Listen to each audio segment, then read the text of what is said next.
Welcome back to the channel where I talk about wrestling. I talk about just mostly wrestling. But today's video is a little bit different on the MCMH show today. This time, we're going to do a review. The NXT takeover Orlando, which I should have did 3 weeks ago. My feelings about the Superstar shakeup. The Brock Lesnar sitting at home Universal Champion. And we're going to talk about the NBA. We're going to talk about the NFL draft yesterday. Well, no, I'm not going to go too much on the NFL draft. I'm going to talk about the Chicago Bears a little bit on theirs. And we'll talk about the NBA playoffs as well. And also Larry Bird, breaking news, Larry Bird stepping down as the Indiana Pacers president. With that being said, let's get to NXT TakeOver Orlando. A very, very great show. Very great show indeed. Let's start with the first match. The eight mixed person tag, Roderick Strong, the Perfect 10, Ty Dillinger, Chris Hero, and Nikki Cross versus Sanity. I gotta say, for an 8 mixed person tag, it was pretty entertaining. Did I get that one right? It's been a while, but yeah, I did get that right. I picked Sanity to win this. I don't know. I like Sanity, and I'm kind of happy that in the aftermath of this, Ty Dillinger is now on SmackDown, which I'm real happy with. Now, I would love for Roderick Strong to also be on SmackDown. And as for Chris Hero, another person I would like to see. I would like to see Chris Hero stay on NXT. I know it's some other name that WWE gave him, but no, to me, he is Chris freaking Hero. Now, with that being said, let's go next. NXT debut time for Aleister Black as he take on Andreas Almas. Andre Cien Almas. That dude was impressive. I like his... I don't know. It's something about the dude I like. I like the finisher when he uses his foot, catches like Cien with his feet, and then just back kicks him right on the freaking jaw. But don't get me wrong. I mean, Cien is also a really great athlete too, but of course he was going to drop down to Aleister Black. It's his NXT debut. I don't think if you're going to push somebody like that, I don't think you're going to belittle them by making them lose their first match. Aleister Black, really great talent. Glad you're on NXT. Hope to see more of you there, kid. Really great match. Next, let's talk about the match of the night. And to be honest, I'm not the only one here that thought this match should have been on the main event. The triple threat elimination three-way dance for the NXT tag team titles. And speaking of NXT titles, the NXT Women's, and the NXT World Heavyweight title all got new different designs. Let me know in the comment section below on what you think about the designs. Me, personally, I like it. Especially after the aftermath with the Paige incident. Yeah, I think we did need some new belts. Anyway, back to the match itself. Match of the night, easily match of the night, and I would recommend probably balloting that triple threat tag team match as match of the year. Why the hell not, guys? Why the hell not? It was really that good. The only problem that I had with the match is that DIY got eliminated first. I didn't agree with that, and so did the fans of Orlando. Really didn't agree with that. You could hear them saying, bullshit, bullshit. And I agree. I believe that the Revival should have been eliminated. But other than that, the matches were great. The spots were great. Great storytelling in the ring. A perfect 5 out of 5. If you go ahead and rewatch it, it's really that damn good. The Authors of Pain retained their tag team titles, and I'm pretty happy with it. I got that one right. Now let's talk about the two I got wrong. I literally thought Ember Moon was going to beat Asuka. But no. And the match was okay. I gave it a 3 out of 5. It was alright. just expected a little bit more from these two women. And with that being said, I don't know who's gonna dethrone Asuka, and it's also come to my attention that Asuka has surpassed Goldberg's winning streak. I guess congratulations to Asuka. Now let's talk about the main event: Bobby Roode versus Shinsuke Nakamura. I got that one wrong. Bobby Roode retained his NXT title. It was a pretty good match as well. Like I said, I don't think it should have ended the show, even though that was Shinsuke Nakamura's final NXT pay-per-view until he got moved on to the main roster of SmackDown. And I'm happy that Nakamura's on SmackDown. I'm just kind of happy that some of these NXT guys are on SmackDown. They need to be. And I'm a little bit disappointed that maybe the Revival... I was disappointed that the Revival was on Raw, but now you think about it, Raw kind of does need a big heelish tag team right now. So I'm not too mad. But now, it's going to be a while since we see the Revival because one of them are hurt. With that being said, NXT TakeOver Orlando is a pretty good show. The 8 mixed person tag team match will get a 3 out of 5. Aleister Black versus Cien Almas will get a 2.5 stars out of 5. Very impressive debut. Match of the night, the 3-way elimination tag team dance for the NXT tag team titles. The Authors of Pain retaining the belts over the Revival and DIY. That will get a 5 out of 5. Amber Moon and Asuka will get a 3 stars out of 5. And Bobby Roode and Shinsuke Nakamura will get a 4 out of 5. Overall, I would give NXT TakeOver a solid 4 out of 5, and a B plus to an A minus. It was a pretty good show. Now, with that being said, let's talk about the Superstar Shakeup. I don't know about you guys, but I love SmackDown.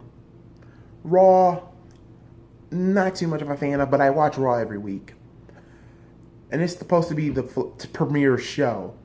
And at first I was kind of pissed off that the following people went to Raw. I was pissed that Dean Ambrose left. I was mad that The Miz left. You know, I'm not a fan of The Miz, but I'd rather prefer him on SmackDown than Raw. I was upset that Apollo Crews left and Alexa Bliss. Also, Raw also got Kalisto, which I'm kind of happy that Raw got Kalisto. We also lost Slater and Rhino, which is also kind of odd. And then also Raw got a jobber. They got Kurt Hawkins. I don't know why Kurt Hawkins was even part of the shakeup. Should have stayed on SmackDown, not on Raw. Not going to Raw. And Mickie James also wind up going to Raw. I mean, Alexa Bliss, yes, understandable. Mickie James, understandable. But to me, I really didn't want to see Dean leave. I didn't want to see The Miz leave. I didn't want to see Apollo leave. But Kalisto, yeah, could have left. And also, I thought Seth Rollins would go to SmackDown. But no, he stayed on Raw. Overall, with the Raw shakeup, they got some good superstars now on Raw. Could that rebuild up the brand? We'll just see on the months that goes ahead. As for SmackDown, on the other hand, I say they had a pretty good taste. We got the United States Champion, Kevin Owens, which I'm happy with. Sami Zayn, who I believe that should have went to SmackDown in the draft in the first place. We also got the Queen, Charlotte, and a returning Tamina, which was also... But Shane, you didn't have to troll us like that. You know you didn't have to troll us like that, my man. But I can give you points on that one. Who else did SmackDown get? Oh, Sin Cara. Don't know why the hell Sin Cara moved to SmackDown. Probably going to be jobbing to somebody. She could have kept him on Raw or something. I don't know. Other than that, SmackDown, they still got Nakamura. They still got Baron Corbin. They still got AJ Styles. They still got Randy Orton. Oh, and speaking of that, Bray Wyatt also went to Raw. Which, I don't know. So is the Wyatt family going to be well, I can't say disbanded because you still got Braun Strowman and Bray now on Raw. And Luke Harper, I'm assuming, is face. And we get a returning... I can't even think right now. Get another return from the Wyatt's family as well. Eric Rowan. Sorry, I don't know why I didn't think of his name. Is this just... Yeah, I don't know. I don't know about the Wyatt family situation. I have no idea. Well, if Bray's on Raw and Braun is on Raw, you can keep those two away from each other. Braun is actually doing way better as a solo competitor. I don't think he needs Bray Wyatt. And speaking of Bray Wyatt, I can't wait for the battles between Finn Balor and Bray. I really can't wait for that. Overall, at first I hated the Superstar shakeup, but now that I've been watching Raw lately, been watching Raw ever since the shakeup and SmackDown, I kind of say it's been fair and it's been pretty well done so far. But WB always messes it up somehow, some way. Now, with that being said, that was the Superstar shakeup. Now let's talk about the Universal Champion. Now, it come to my attention on social media, Twitter, Facebook, Instagram, everybody's pissed that Brock Lesnar is now champion. What? You guys are pissed that Brock is not defending the belt? Oh, you're mad that he's the Universal Champion? But you were happy when he beat Goldberg. You were happy that Goldberg beat Kevin Owens. Well, some of you were.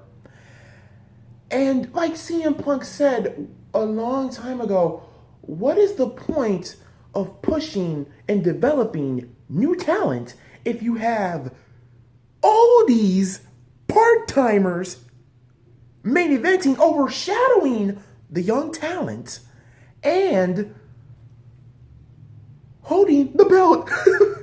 Like CM Punk said, like in the Royal Rumble, he lost to The Rock. Part-timer. Brock didn't hold the belt till after Mania and lost it to Cena. He jobbed to Brock Lesnar, another part-timer. Punk, I'm so glad that Punk left. And now the WWE, I thought the WWE would wake up by then, but no. If Punk does decide to come back to the WWE, cool. But he already knows what's going to be right there. Shoot. Look at the WWE. They don't know. They don't know. The writers, they don't know.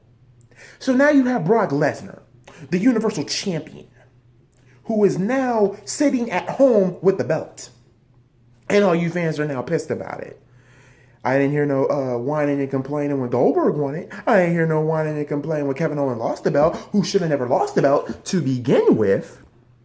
And like I said, I don't like it when old guys or part-timers that come in, granted, you might still got it, but why are they holding the belt?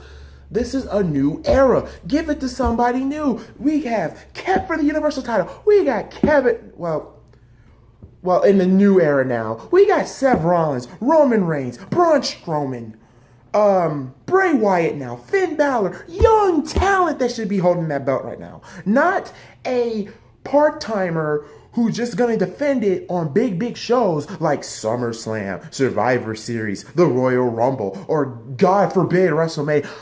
I really hope and pray that something happens between now all the way to SummerSlam. If not, the Universal title doesn't mean shit in this business. The belt is supposed to be the premier show of Raw, and it's supposed to bring up younger talent. But how are you going to bring up younger talent if you got Brock Lesnar holding the belt, which makes no ever-loving sense to me whatsoever. Stupid decision by WWE. Brock should have lost the title the next night on Raw to either Finn Balor or hell, God forbid, Braun Strowman. Could have lost it to anybody, even Roman Reigns. And I think that's what's going to happen. Roman Reigns will take on Brock Lesnar at SummerSlam for the Universal title.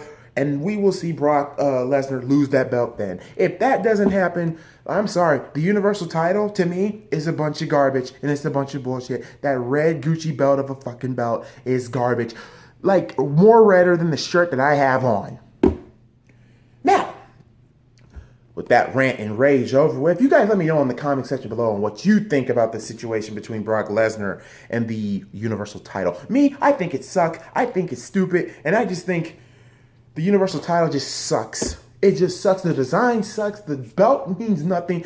The only best title holder that we've had, well, Finn Balor for one day and Kevin Owens. Just wrap your head around that. Then you got Goldberg that won it. Now you got Brock that won it. And now Brock is sitting at home. Wrap your head around that, people. Now, changing subject off of wrestling for now, let's talk about other things I want to talk about. Let's talk about the NFL draft. I didn't see all the way through, but I'm kind of happy that the following people went. Jonathan Allen, I'm happy that he went to the Redskins. The Jets did a great job as well on their pick. Watson is going to be the franchise for the Texans, which I really wish the Bears would have. The Bears. And speaking of the Bears, as a Bears fan right now, I don't know what to think right now.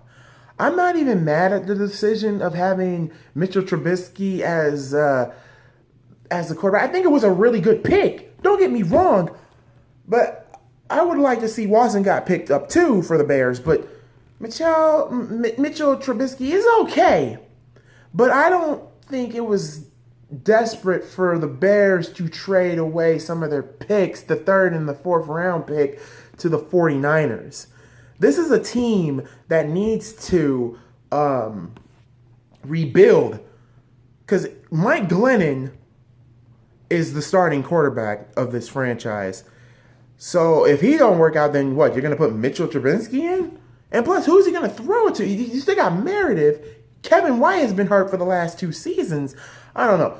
Well, tonight is round 2. I hope the Bears do something. They need a wide receiver from the draft. They need safeties. They need cornerbacks from this draft. And a middle linebacker as well. If not, it's going to be a really rough season. And I've seen the Chicago Bears schedule. That schedule is ridiculously tough. It has to be. It has to be the toughest schedule on the the toughest schedule in the NFL. If you think of another team that has the toughest schedule, let me know in the comment section below. With that being said, I'm a little bit talking about the draft. Some of the players, the winners, and also for the losers are the Cleveland Browns. You guys didn't even draft a QB. Granted, you guys draft these other great picks, but you guys didn't draft a franchise quarterback. This is a team that hasn't made the playoffs in how long? Well, I think 2000, I'm assuming. If not, let me know in the comments. But still, I just think it's odd and think it's just weird that you guys didn't do that. I'm not a Cleveland Brown fan. I could care less. And I'm a Bears fan. Right now, as a Bear fan, let me know. If I have some Bear fan subscribers, let me know what you think about the draft. And if you're love NFL or love sports in general, just let me know in the comment section what you thought about the draft. But either way, it's just so weird to me. But hey, that's the first round. I just can't wait for the second round. I hope it's a little bit better. Well, just people that should be going on where teams need to fix holes from. With that being said, let's get out of NFL. Now let's talk about the NBA playoffs. As a Chicago Bulls fan, I'm a little bit nervous because tonight is play big or go home. The Bulls will face off against the Boston Celtics. The Bulls have been showing weakness as of late, ever since Rondo has been hurt with a fractured thumb, broken thumb. He will not play Game 6. I'm assuming Isaiah Cannon, who really did a really good job Game 5, but the Bulls are going to need more production from their bench, and they're going to have to do more than what they did Game 5. And a lot of people said they were whining and complaining. And Fred Hoiberg, I do not defend Fred Hoiberg at all. I still believe he's a horrible coach, but he has a point. every time when Isaiah has that ball, I don't know about you, but he do be traveling with the ball a lot. But you know what? I'm a Bulls fan, and you know what? Hey, if the Bulls win today, it goes to Game 7 for Sunday. Celtics win. They either have to face Atlanta and Washington, which I will talk about later on. As for me right now, as a Bulls fan, what the Bulls need to do, they're going to have to play hard. D-Wade had a triple-double, Game 5. Jimmy Butler needs to find his shot early and get popping off early. Paul Zipper, Felicio, and you got to get Nikola Mirotic started. If you can't get started, you got to find somebody else. I don't know. We'll just wait till Game 6 later on tonight. Let me know in the comment section below if you're a Celtic fan, what you expect the Celtics to do. For the Celtics, just play like you've been playing for the last 3 games. That's all I got to say about the Celtics. Stephen Bradley is a wonderful coach. He's a wonderful coach. A coach from Butler. Really great coach. Isaiah Thomas is a really great player. Adrian Bradley, Al Horford. But to me, they're still a small team. And I do not see the Celtics beating Cleveland or, God forbid, like if they take on Atlanta or Washington, they're going to give them a fight. I don't see them going past through. They got it rough for this postseason. But you guys let me know in the comment section below what you think. Now let's talk about another Game 6, Atlanta versus Washington. The ball's on Atlanta's court. Either play hard or go home because they're facing a game where they could get eliminated tonight as well. I don't know. But to me, I'm not a huge Hawks fan, and the Wizards have been playing really, really great. So I say the Wizards will take Game 6. And also, the Clippers and the Utah Jazz. I told some people at my job outside of this channel that I still believe that the Utah Jazz would beat the Clippers in 7. But now they got a chance tonight to beat them in Game 6 tonight in Utah. If Utah wins tonight, for the Clippers, Blake Griffin, the writing's on the wall. I think Blake Griffin will not be a Clipper next year.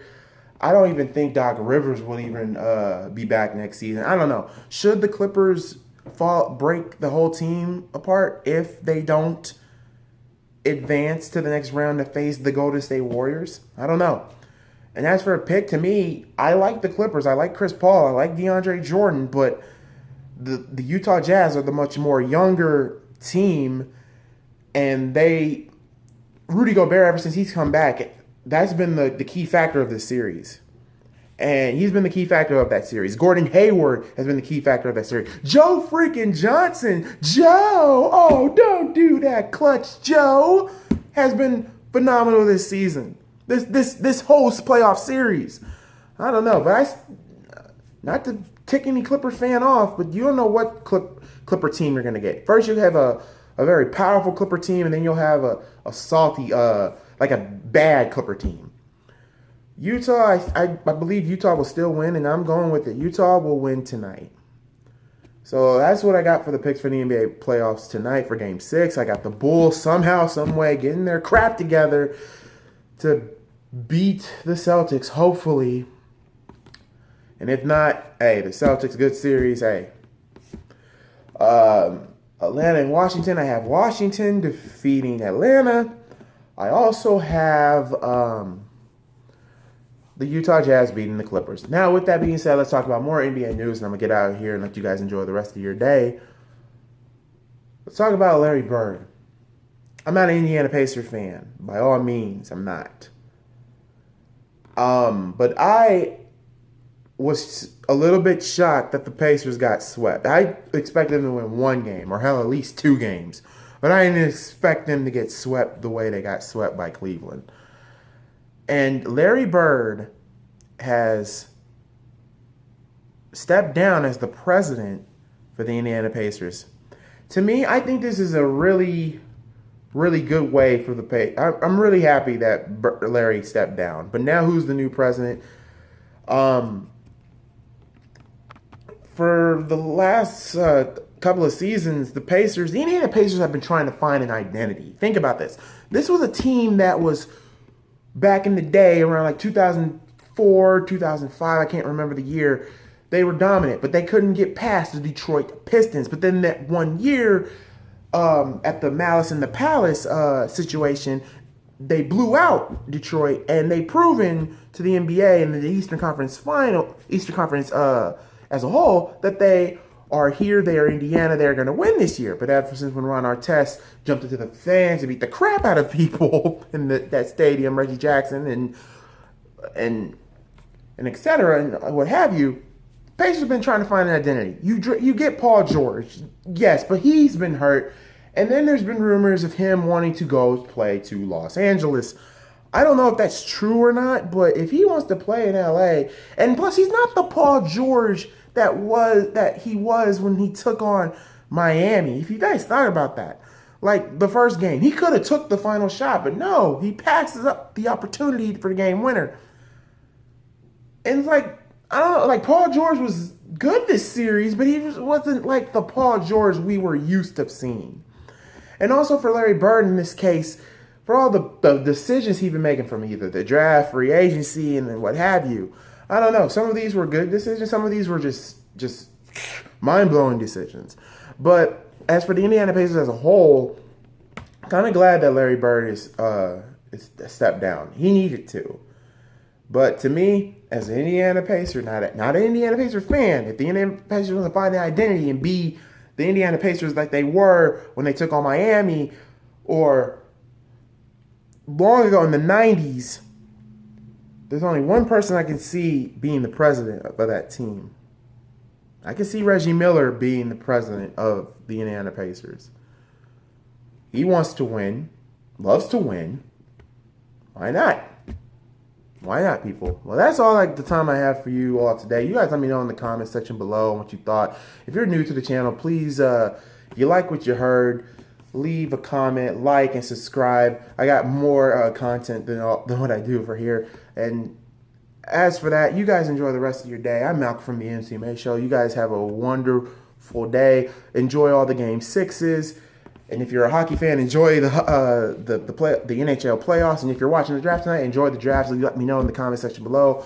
I will see you guys the next time in the next video. And until then, you guys have a great day. God bless you all. And I'm out.